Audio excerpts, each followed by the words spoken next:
শুভ সন্ধ্যা বন্ধুরা, তোমরা যে যেখানে আছো নিশ্চয়ই তোমরা সবাই খুব ভালো আছো। আমিও খুব ভালো আছি। রঙের দুনিয়া ব্লগ 38-এ তোমাদের প্রত্যেককে স্বাগতম জানাচ্ছি।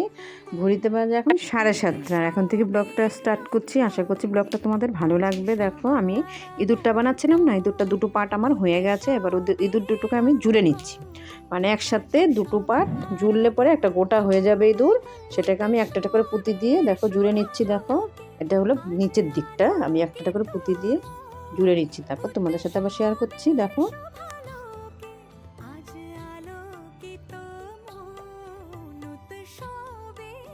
এই দেখো দুটো পার্ট, ওদিকে একটা মুখে মানে জোড়া হয়ে গেছে। এখন পুরোটা বাদ বাকিটা এবার একটা করে যেভাবে জুড়ে আমি একটা করে পুঁতি দিয়ে 3টে পুঁতির মাথা নিয়ে নিয়েছি। এবার একরকম করে পুরোটা এই মাথা থেকে মাথা অবধি জুড়ে নিচ্ছি। তারপর দেখো নিচের দিকটা আমার এই দিকটা একটা সাইড জোড়া হয়ে গেছে। এবার আমি উপরের দিকটা জুড়ে নিচ্ছি। উপর দিকটাও হাফটা জুড়ে এবার আমাকে তুলো দিতে হবে। তুলো না দিলে পরে পুরোটা জুড়ে ফেললে আর তুলোটা আমি দিতে পারবো না। এখন খানিকটা ফাঁকা রেখে আমি দেখো এই যে চিরুনিটার ডাটটা দিয়ে আমি তুলোটাকে ঢুকিয়ে দিচ্ছি। দেখো, এবার আস্তে আস্তে তুলোটাকে ঢুকিয়ে ভিতর দিয়ে দিলাম। এবার আমি একটা করে পুঁতি দিয়ে যেরকমভাবে জুড়ি আমি একদম ওই মাথা অবধি সেভাবে জুড়তে যাবো। একটা করে পুঁতি দিয়ে দেবো। দেখো পুরো তুলোটা আমার হয়ে গেছে, আরেকটু দিতে হবে তুলো। মানে এখন এই দিকটা দেওয়া হয়েছে, এই দিকটা জুড়ে নিই, তারপরে ওই দিকটা দিতে হবে। এবার দেখো আমি আবার সেমভাবে একটা করে পুঁতি দিয়ে জুড়ে নিচ্ছি। তারপর তো দেখো ওই সাইডটা আমার পুরো জোড়া হয়ে গেছে। দেখো তখন তুলোও দেওয়া হয়ে গেছে। এবার আমি একটা করে পুঁতি দিয়ে আমার মোটামুটি জোড়া কমপ্লিট হয়ে গেছে। আমি একদম মাথায় চলে এসেছি। পুরো ইঁদুরটা আমার কমপ্লিট হয়ে গেছিলো। এখন আমি লেসটা করার জন্য ইঁদুরের যে লেসটা হয়, আমি একটা সাদা নিয়েছিলাম, সাদা নিয়ে এবার 3টে নিয়েছি কালো, 3টে কালো নিয়ে দেখো এক জায়গায় করে এবার আমি সাদার দিক দিয়ে সুতোটা কিন্তু মানে ঢুকিয়ে নিচ্ছি। কালোতে কিন্তু ঢোকাইনি, সাদাতে ঢুকিয়েছি। ঢুকিয়ে এবার উপর দিকে আমি চলে যাব নিয়ে টেনে। তারপর দেখো সুতোটাকে টেনে আমি নিয়ে উপর দিকে উঠিয়ে নিলাম। এবার দেখো লেসটা দেখো কেমন হলো লেসটা। আরে বড় সুতো না ভীষণ অসুবিধা হয়ে যায়। দেখো লেসটা একদম টান হয়েছে। এবারে আমি কি করছি, যে পার্টটা আমি করেছিলাম ওটার মধ্যে আমি জোড়ার চেষ্টা করছি। কটা দিয়ে 6টা পুঁতি বাদ দিয়ে আমি মানে 5টা পুঁতি বাদ দিয়ে 6 নম্বরে আমি সাইডে দিয়ে প্রথমে আমি ইঁদুরটাকে সেটিং করছি। কারণ ইঁদুরটাকে নাই করতে পারলে প্রথমে আমি দেখো একটা করে পুঁতি দিয়ে দেন আমি চতুর্দিক দিয়ে জুড়ে নিয়েছি ইঁদুরটাকে। দেখো ইঁদুরটা কি সুন্দর বসে গেছে। এইবার আমি গণেশটা বাকি রয়েছে, গণেশটার ভিতরে না আমি তুলো ঢুকিয়ে দিচ্ছি। একদম ওই মাথা অবধি তার হাত দিয়ে তুলো ঢোকানো যাবে না, এই জন্য আমি এই চিরুনি ডাটটা দিয়ে আস্তে আস্তে করে আমি পুরো একদম মাথা অবধি তুলোটাকে আস্তে আস্তে ঢুকিয়ে দিচ্ছি। দেখো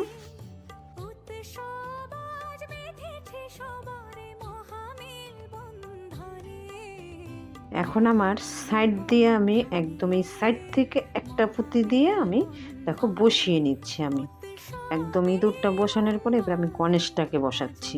আর আমার আগের স্যাম্পেলটা তো সামনেই আছে, কারণ এই স্যাম্পেল ছাড়া এই জিনিস তোলা যাবে না। তাতেই ভুল হয়ে যাচ্ছে, মানে ভীষণ পুঁতি না ভীষণ অসুবিধা হচ্ছে। আর আমি ঝালটা দেখো জুড়ছি একটা পুঁতি দিয়ে, মানে যে অবধি সেটিংটা না হচ্ছে, একটা দিক না করতে পারছি সেই অবধি ভীষণ অসুবিধা হবে। একটা সাইড উঠিয়ে ফেলতে পারলে আর কোনো অসুবিধা হবে না, আমি করে নিতে পারবো। এই দিক থেকে একটা পুঁতি নিয়েছি, ওই দিক থেকে একটা পুঁতি নেব, নিয়ে আমি এই সাইডে যেমন 4টে দিয়ে আমরা জুড়ি ওরকমভাবে সেমভাবে আমি তুলে নিচ্ছি পুঁতিটা। দেখো বসাতে কিন্তু ভীষণ অসুবিধা হচ্ছে আমার।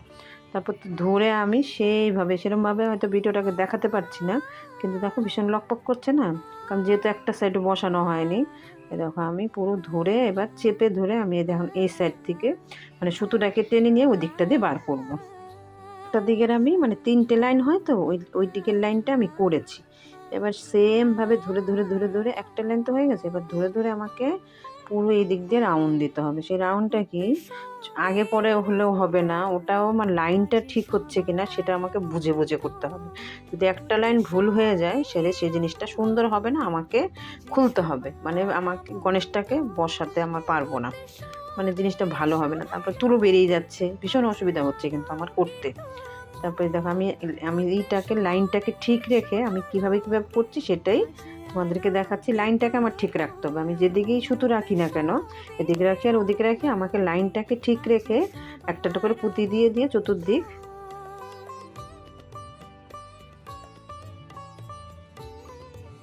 তারপর দেখো যেভাবে দেখো আমি ধরে আমার সেন্টারটাকে ঠিক রাখতে হবে, যে দিকটা আমি করছি আমার এই একই হবে, 4টে করেই পুঁতি হবে যে দিক থেকেই করি না কেন, কিন্তু আমার লাইনটা না ঠিক রাখলে আমার হবে না। আমি ঠিক লাইনটাকে করার জন্য, ঠিক রাখার জন্য আমি চেপে চেপে ধরছি বারবার।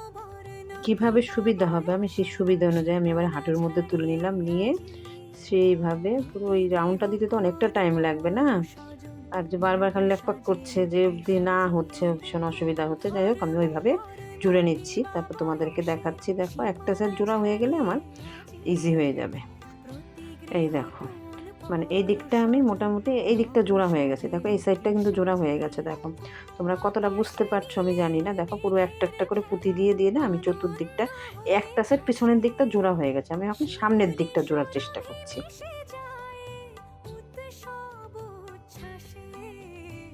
তো দেখো এই দিক ওই দিক চতুর্দিক আমার জোড়া হয়ে গেছে, পুরো এই পাটটা হয়ে গেছে। এবার তলার পাটটা আবার দিতে হবে, দুটো পাট করেছি না, দুটো পাট না হলে এখন অবধি শক্তপোক্ত হয়নি। তলার পাটটা দিলে সেমভাবে তো আমি আরেকটা পাটও করে নিয়েছি। আমি এবার দেখে নিচ্ছি যে আমার ঠিকঠাক মতন জোড়াটা হয়েছে নাকি, কারণ যদি আমার ভুল হয়ে যায় আবার আমাকে খুলতে হবে। আর আমার মেয়ে খালি বারবার বলছে, মা তুমি কালকে দিতে পারবে তো? আমি বলছি আশা তো রাখছি, আজকের মধ্যে আমি রাত্রে যত রাতই হোক আমি এটা কমপ্লিট না করে ঘুমাবো না। তারপর দেখো নিচের পাটটার মধ্যে এবার বসিয়ে দিলাম। শুধু পাটটার মধ্যে বসালেই হবে না, এখানে আমি আবার কাগজ, দেখো কোনো কিছুই ফেলানো যায় না, কোনো কিছু ফেলানো যায় না। এগুলো কী হয়েছে, আমি ফলস পিকো করি, ফলসের যে প্যাকেটগুলো হয় আমি সব গুছিয়ে রেখে দিই। এগুলো কি করি, এইগুলো আবার কেটে কেটে কেটে কেটে না আমি এটা ইয়ের মধ্যে দেব, এই যে পুঁতিটার যে মাঝখানের এটা, ওইটাকে জোড়বো যে তো করবে, নড়বড়ে হয়ে যাবে, শক্তপোক্ত হবে না। এই কাগজগুলো করে মোটা করে একসাথে অনেকগুলো করে নিলাম। এবার আমি মাপ মতন কেটে নিতে হবে, যে আমি ওটাকে বসিয়ে দেখো পুঁতির যে আমি আরেকটা স্যাম্পল করেছিলাম তলারটা, ওটা দিয়ে আমি মাপ করে কেটে নেব। ওটা আমি বসিয়ে নিলাম, দেখি আমার কতটা লাগবে মাপ করে নিয়েছি। নিয়ে এইবার আমি দেখো ওই স্যাম্পলটা বসিয়ে নিলাম, ওটার মাপেই আমি কেটে নেব, তাহলে আমার সুবিধা হবে। তা পুরো মাপ করে কেটে নেব। তারপর একটু ছোটো বড়ো হলে অসুবিধা নেই, পরে ওটা ছোটো হলে অসুবিধা হয়ে যাবে, বড় হলে একটু কেটে নেওয়া যাবে। একটা কেটে নিলাম, একসাথে তো অনেকগুলো কাটা যাচ্ছে না, একটা কেটে নিলাম। কেটে এবার আমি এটার মাপে এবার প্রত্যেকটা কেটে নেব। দেখো এগুলো পাতলা পাতলা তো, দেখো একটু একটু করে কেটে নিয়েছি, যেহেতু একসঙ্গে কাটছিলাম। আমার মনে হচ্ছে যে একটা একটা করে কাটলে জিনিসটা সুন্দর হচ্ছে। তারপর তো দেখো এবার আমি আবার বসিয়ে দেখে নিচ্ছি যে আমার মাপটা ঠিক আছে কিনা। মেয়ে আবার বলছে, মাপ দাও, তাইলে আমি একটুখানি কেটে দিই, মনে হচ্ছে যে একটু বড় বড় হয়ে গেছে। মেয়ে আবার তাই বলছে যে মা কেটে দাও, ও আবার কেটে কেটে দিচ্ছিল, আমার কেটে দিয়েছে। এবার আমার দেখো মাপটা আমি পুরোপুরি এবার ঠিক আছে। এবার দেখো ঠিক আছে বসানোটা। এবার পুরো চতুর্দিকে আমাকে এটাকে পুরো গোটাটাকে একটা একটা করে পুঁতি দিয়ে দিয়ে দিয়ে দিয়ে আগে আমাকে করতে হবে। এখন এখান থেকে এই মাথা থেকে ধরবো, একদম ওই মাথা অবধি সেলাই করবো একটা একটা করে। একটা সাইড আমি সেলাই করে চলে এসেছি, কারণ এতটা তো দেখানো সম্ভব না, এবার দেখাতে গেলে তো বিশাল বড় ভিডিও হয়ে যাবে। দেখো একটা সাইড আমি ওইদিকের সাইডটা করে নিয়ে এই পিছনের সাইডের দিকে আমি চলে আসি। দেখো একটা সাইডে এদিক দেখো একটা একটা করে পুঁতি দিয়ে দিয়ে দিয়ে দিয়ে সেই পুরোটা রাউন্ড দিতে হবে আমাকে। দেখো পিছনের পাটটা যে পুরো আমার জোড়া হয়ে গেছে, এই দেখো। এইবার আমি এই সাইডটা আবার জোড়ার জন্য চলে আসলাম। দেখো পুরো এই সাইডটা কিন্তু পুরো ফাঁকা রয়েছে। এবার এই সাইডটা জুড়লে পরে একটা মাথা আমি মানে একটা সাইডে আমি ফাঁকা রাখবো, ওই দিক দিয়ে আমি এই কাগজের এগুলো ঢোকানোর জন্য, নইলে তো ঢোকাবো কী করে। তারপরে চতুর্দিকে আমার জোড়া হয়ে গেছে, একটা সাইড ফাঁকা রেখেছিলাম বললাম না, এই ফাঁকাটা দিয়ে এবার আমি একটা একটা করে কাগজ সব ঢুকিয়ে দিচ্ছি। একটা একটা করে ঢুকিয়ে দিচ্ছি, একসাথে তো ঢোকানো অসুবিধা হবে। আমার ঠিকঠাক আছে কিনা আমি দেখে নিলাম, মনে হলো ঠিকঠাকই আছে। এবার একটা একটা করে দেখো এইটা মানে একটু বড়, মানে একটুখানি জাস্ট একটু কেটে দিতে হবে মনে হচ্ছে, কারণ বড় হলে তো এখানে পুঁতি দিয়ে জোড়া যাবে না, কারণ এটা ঢুকিয়ে দেওয়ার যখন ঢুকিয়ে দেবো কাগজটা, ঢোকানোর পরে আমি আবার একটা একটা করে পুঁতি দিয়ে মুখটা বন্ধ করে দিতে হবে। আমার মনে হলো একটু বড় হয়েছে, যাই অল্প, আমি ওটাকে কেটে ফেলে দিচ্ছি। কাটা হয়ে গেছে। আবার আমি এবার একসাথে প্লেন একদম পুরোপুরি মাপটা এবার ঠিক হয়েছে। দেখো এবার আমি ঢুকিয়ে দিলাম, ঢুকিয়ে এইবার দেখো মুখটাকে আমি আবার সেমভাবে যেভাবে এই সাইডগুলো জুড়ে এসেছি সেমভাবে ওই একটা একটা করে পুঁতি দিয়ে আমি একটা একটা করে, মানে এবার আমার পুরো হয়ে গেছে, পুরো কমপ্লিট। একটা একটা করে পুঁতি দিয়ে আমি পুরো মুখটা বন্ধ করে দেবো। তারপর তো দেখো যে একটা পুঁতি নিয়ে নিলাম, নিয়ে তিনটের মাথায় তো আমি তুলে নিয়েছিলাম সুতোটাকে, একটা পুঁতি নিয়ে নিয়েছি, নিয়ে আমি এবার চারটে হচ্ছে এবার আমি ঘুরিয়ে সুতোটাকে নিয়ে আসবো। দেখো 7:30 থেকে শুরু করেছি, মাঝখানে উঠেছিলাম রুটি বানাতে, আর তারপর দেখো 12:39 বাজে, এখন অবধি আমার ওই সাইডটা কমপ্লিট হয়নি। ওই সাইডটা কমপ্লিট হলে আমার গণেশটা কমপ্লিট হয়ে যাবে। তারপর মেয়ে প্যাকেটিং করবে আবার। এই দেখো সেটাই তোমাদের সাথে শেয়ার করছি যে কটা বাজে।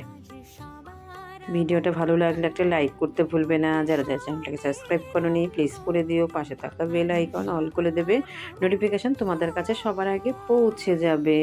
দেখো আমি সেই একটা করে পুঁতি দিয়ে দিয়ে মানে পুরো সাইডটাকে কমপ্লিট করি, তারপর তোমাদেরকে দেখাচ্ছি।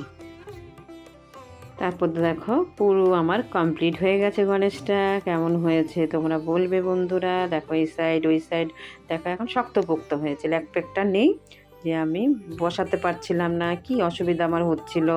পুরো কমপ্লিট আর কি সুন্দর বসেছে দেখো। আর কালারটা কেমন হয়েছে, গণেশটা হয়েছে কেমন আমাকে কমেন্ট করে জানাবে। তোমাদের কমেন্ট করতে আমার ভীষণ ভালো লাগে, তোমরা সবাই ভালো ভালো কমেন্ট করো। ইঁদুরটা দেখো, ইঁদুরটাও কি ভালো লাগছে, পুরো খুব সুন্দর লাগছে, আমার কাছে তো খুবই ভালো লাগছে। আর আমার মেয়েই বলেছে মা এরকম একটা বানিয়ে দেবে আমাকে, আমি ওর বন্ধুকে গিফট করার জন্য বার্থডেতে। দেখো 12:50 কমপ্লিট করলাম, সে তখন 39 বাজে দেখাচ্ছিলাম, একটুখানি বাকি ছিল। পরে কমপ্লিট করে এইবার মেয়ে বসে পড়েছে ওটাকে প্যাকেটিং করার জন্য। ও মানে 1 সপ্তাহ ধরে আমাকে ও যাচ্ছে অফিসে যাচ্ছে, সেখান থেকেও ফোন করে করে বলছে মা তুমি কি বসেছো, তুমি কি করেছো, মানে এত তাড়া দিচ্ছিল এত তাড়া দিচ্ছিল। আমার তো শরীরটা খারাপ হয়ে গেছিলো, আমি করতে পারছিলাম না, আমি কি করে করব।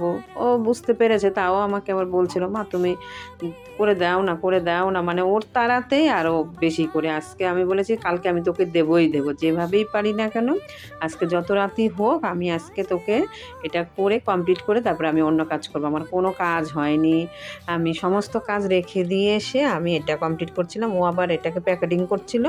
আমি আবার রান্নাঘরে, আমার খাওয়া দাওয়া হয়েছে, বাসন টাসনে কিছু ধোয়া হয়নি, আমি আবার রান্নাঘরে চলে গেছিলাম বাসন ধোয়ার জন্য। ও প্যাকেটিং করছে বসে বসে, ও কালকে সকালবেলা নিয়ে যাবে বন্ধুর জন্মদিনের গিফট এইটাকে দেওয়ার জন্য। বলে মা অনেকে তো অনেক কিছু দেয়, মা আমি এটা গণেশ গিফট করব, সাজিয়ে রাখবে। জিনিসটা তো সুন্দর না। এই দেখো পুরো হয়ে গেছে, প্যাকেটিং হয়ে গেছে। ও লিখেছে টু সুপর্ণা হ্যাপি বার্থডে দীপশিকা আর কি লিখেছে। ও পুরো গিফটটাকে কমপ্লিট করে ওটাই হচ্ছে মাকে এবার এত খুশি হয়েছে। দেখো বন্ধুকে গিফট করবে, বন্ধুর গিফট রাত জেগে প্যাকেটিং করছে, সকালবেলা নিয়ে যাবে। ও কি আনন্দ দেখো, আর হাসি আর ধরছে না, আমাকে থ্যাংক ইউ বারবার বলে যাচ্ছে মা থ্যাংক ইউ। আমি আবার বলছি ঠিক আছে আর বলতে হবে না, অনেকবার বলে ফেলেছি। সেবার নে সব গিফট সব ঢুকিয়ে এই দেখো গিফটের প্যাকেট নিয়ে এসেছিলো, ব্যাগ ওটার মধ্যে ঢুকিয়ে নিয়েছে। এবার আরেকটা পার্টসও দেবে ইয়েকে, ওর আরেকটা বন্ধুকে, দুটো পার্টস আর কি, দুজনকে দুটো পার্টস দেবে। আর একটা বন্ধুকে এই যে একটা পার্টস, এটার পুতু দিয়ে সাথী করেছিল, ওইটা নিয়েছে, ওটা দেখানো হয়নি তো, ও আগেই প্যাকেটিং করে ফেলেছিল, শুধু গণেশটার জন্য অপেক্ষা করছিল যে মা তুমি তাড়াতাড়ি করে দাও আমি এগুলো নিয়ে যাব। ও কবে ওই যে সব ঢুকিয়ে নিল, কালকে নিয়ে যাবে। ঠিক আছে বন্ধুরা, আজকের ভিডিওটা এখানেই শেষ করলাম। শুভরাত্রি, দেখা হবে পরবর্তী ভিডিওতে।